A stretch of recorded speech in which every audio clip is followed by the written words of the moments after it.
1988 director producer तीनों आनंद, film के hero Amitabh Bachchan ji. जी हाँ, आपने भी सुना होगा इस फिल्म का एक मशहूर डायलॉग, रिश्ते में तो हम तुम्हारे बाप लगते हैं मगर नाम है शहंशाह। मगर वो एक फिल्म थी जो मैं आपको बता रहा हूं, ये एक हकीकत है। क्या आप ये तो नहीं समझ रहे मैं यहाँ अनबख्तों के पापा की बात कर रहा हूं? मोदी की हालत तो ऐसी है, जहां देखी तरी वहीं बिछा दी दरी। नहीं, आप कुछ सही है, मगर मैं यहां बात कर रहा हूं ईरान की। ईरान अमेरिका और इसराइल को मोदी की तरह फादरलैंड मदरलैंड नहीं कर रहा, बल्कि साबित कर रहा है कि रिश्ते में हम तुम्हारे बाप लगते हैं। क्या आपने कभी सोचा था कि सुपर पावर ईरान के सामने घुटनों पे आ जाएगा और इसराइल बेबस नजर आएगा और फादरलैंड का नारा लगाने वाला हिंदुस्तान गैस और एलपीजी के लिए दर दर की ठोकरें खाएगा?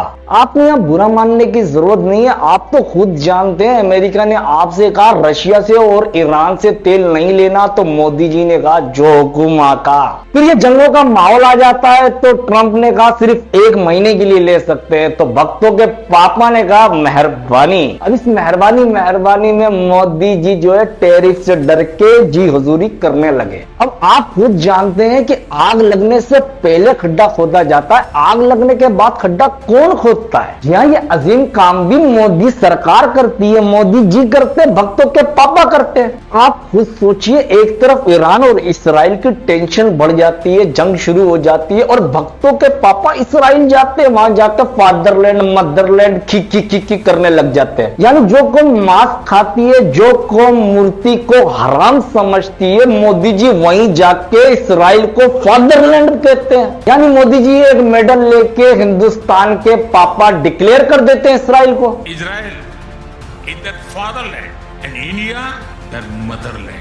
मतलब कौन आदमी है यार ये? और एक तरफ शहबाज शरीफ और आसिफ मुनीर दुनिया में अमन और शांति लाने के लिए अपना किरदार अदा कर रहे हैं। पाकिस्तान अमेरिका ईरान मुज़ाकरात की मेजबानी के लिए तैयार। मशरक़ वुस्ता में जारी जंग के खात्मे के लिए सिफारती कोशिशों का खैर मकदम। वज़ीर आज़म ने एक्स पर पैगाम डोनाल्ड ट्रंप, स्टीव विटकॉफ और अब्बास अरागची को टैग कर दिया। अमेरिकी सदर ने शहबाज शरीफ का ट्वीट सोशल मीडिया पर शेयर कर दिया।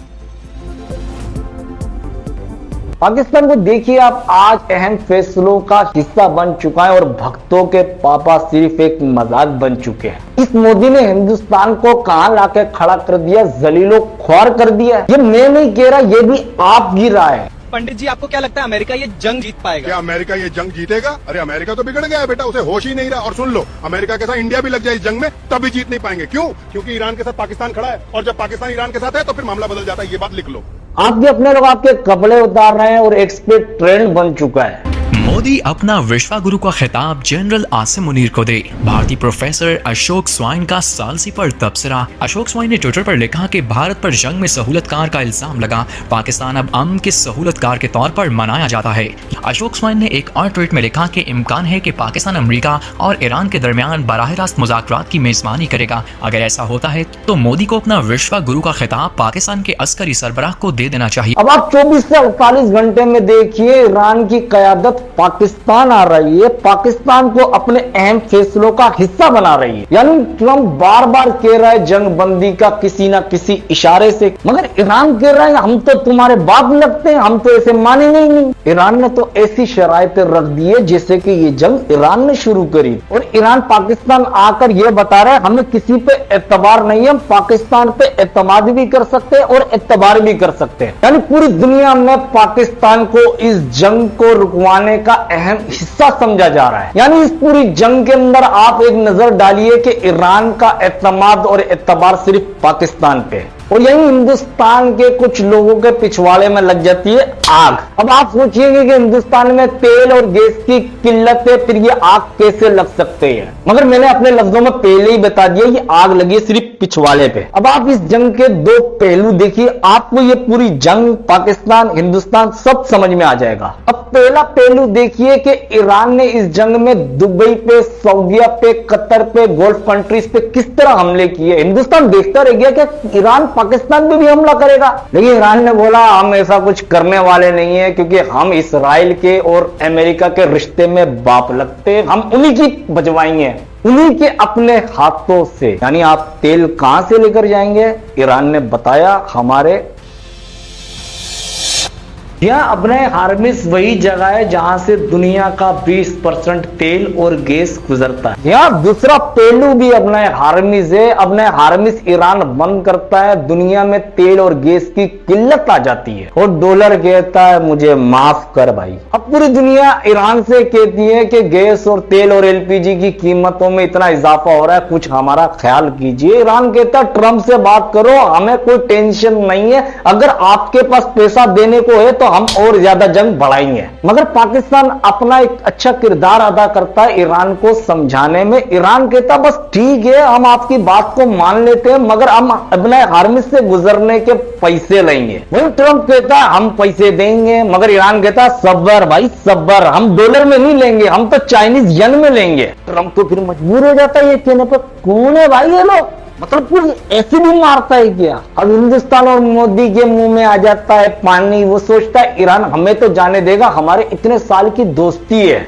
मगर मोदी जी आप जो मुनाफकत कर चुके हैं, आप जो हरकत कर चुके हैं, फादरलैंड मदरलैंड इधर उधर चपिया पपिया करके, ईरान अभी भी आपको दोस्त समझेगा। नन्हे काके हो।